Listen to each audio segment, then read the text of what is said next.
welcome to my YouTube channel. I'm going to be talking about personal security. This is going to be a series. I hope to get you inspired on how to stay safe and stay ahead of cyber criminals, stay ahead of cyber crimes. Personal security talks about, those steps or those things that you do that helps you to stay safe and ensure you live a very safety life while you browse the internet or while you do the things you do, on the digital space. Also, this requires that you begin to do some things that helps you to have a very solid defensive countermeasures.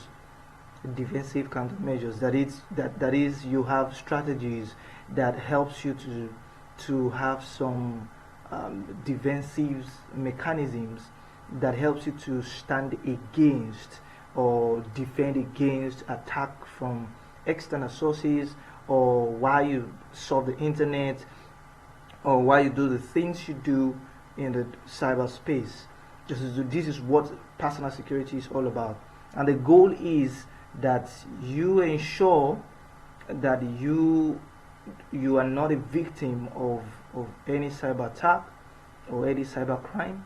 A lot of them will find time to have a series on cyber crimes against individual, where you're going to be learning about these things. But first things first, let's know how we can keep ourselves safe, how we can maintain our personal security, how we can stay ahead of cyber crimes, how we can stay ahead of cyber criminals, how we can defend ourselves and have proactive measures that helps us to defend against some of these attacks. So this is episode 1, and in this episode I'm going to be talking about personal risk management. Personal risk management. I know we have an overview of what risk is, a likelihood that an event is going to occur. That is risk. So when it comes to risk management as touching organizations, it means identifying those risks,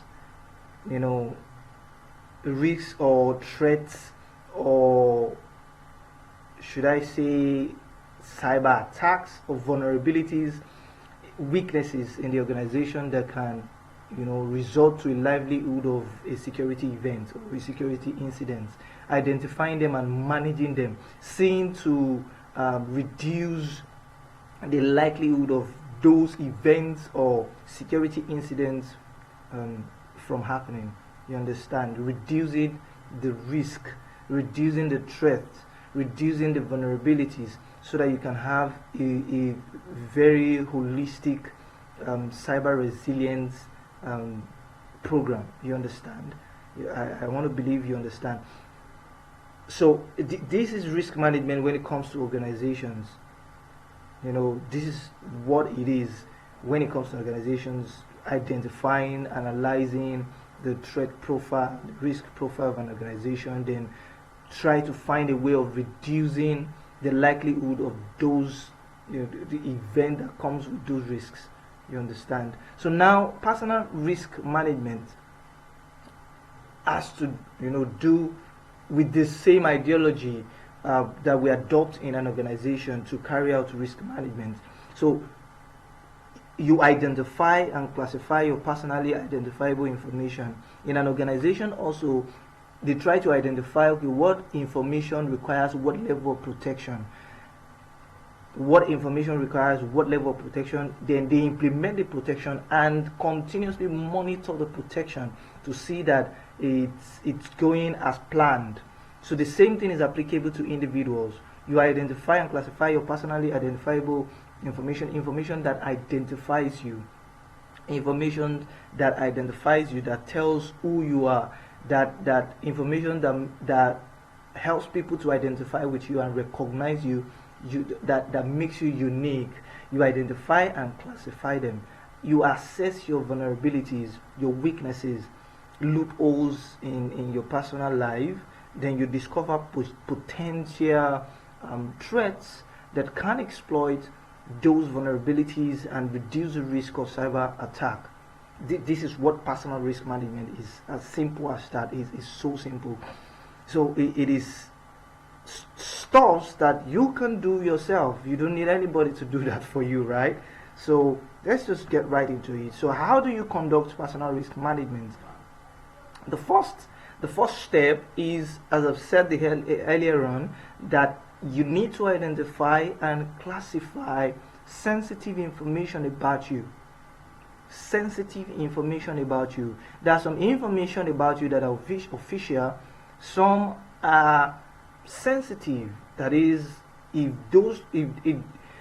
those information got exposed, if they got exposed, it means that you are at risk, because the information can be used, on your behalf to carry out some fraudulent activities or to do something that is bad, and that paints you bad because the information represents you. So you need to identify and classify sensitive information about you.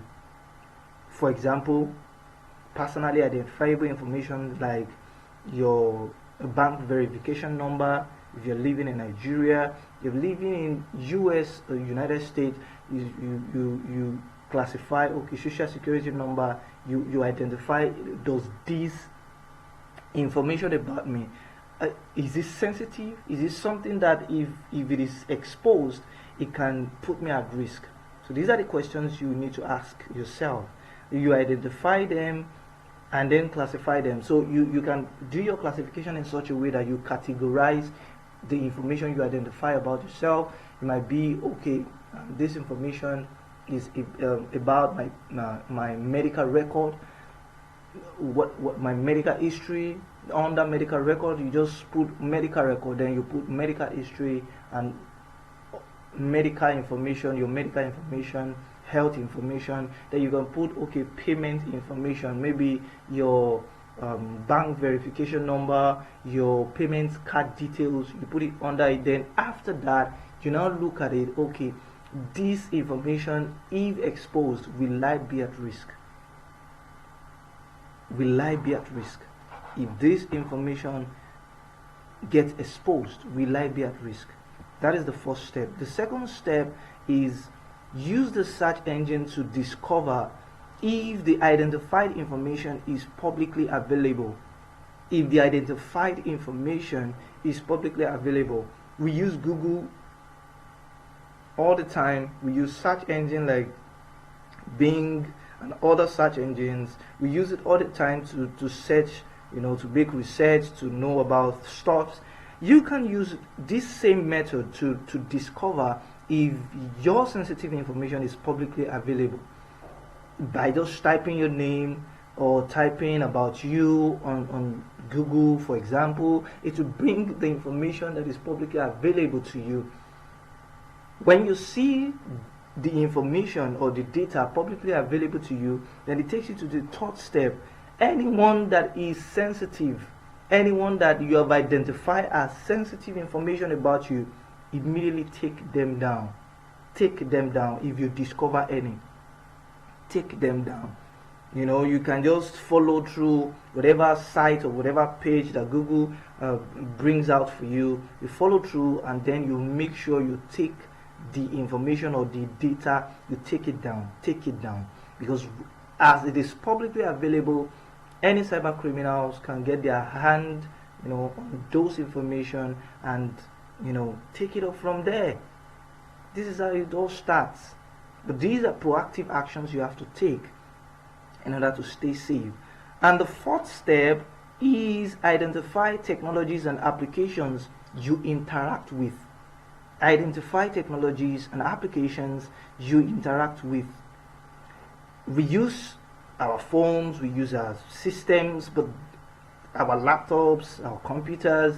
But these devices work because there are applications and softwares on those devices. Those are what makes those devices useful to you. And many of the times we supply our information for us to get started with some of those devices and some of these technologies. For example, Facebook. If you want to use Facebook, you have to register and supply some of your information. If you want to use Instagram, you have to supply some information for you to get started. So you have to identify what technologies have I used over time, what applications have I used over time. Then identify some of these applications even require some sensitive information that are not necessarily needed. For example, a calculator application asking for your date of birth. That is ridiculous. And a lot of people will still supply such. Calculator, what correlation does that have with, calculating numbers?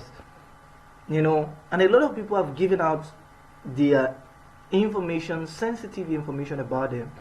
They've given it out to some applications that necessarily does not need those information or that information to function. The functionality of the application is not dependent on such sensitive information. A lot of us use applications and websites without reading their privacy policy.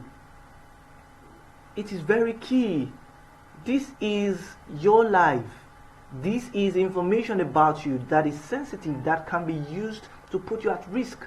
So you need to know what some of these sites or some of these applications are doing with your information. What are they doing with your information? What are they doing with your data? If you're comfortable with it, then you can go ahead and register and accept whatever privacy policy or whatever. If you're not comfortable, you back out. You back out. So if you have that habit of not reading privacy policy before you get something started, I think it is high time you begin to read and then know what the policy is about before you accept.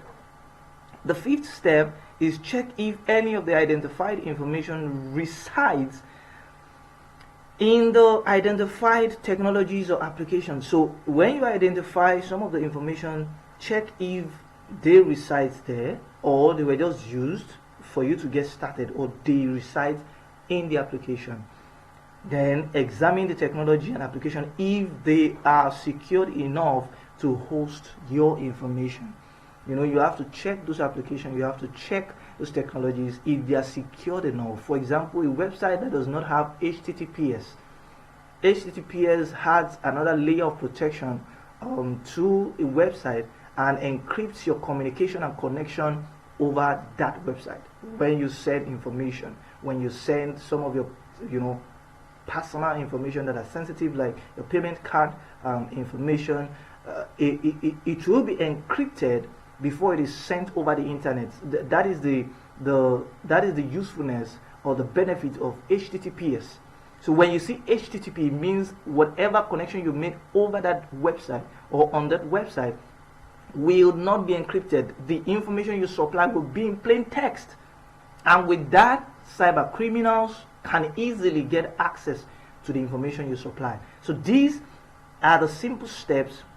Practical. They are practical because I've just mentioned these steps and told you the how you can go about it. The practical steps to conduct personal risk management, to see how you can protect your information, and to see what level of protection you're supposed to give what information based on how sensitive they are. So what are the sensitive information? Your medical record, your bank payment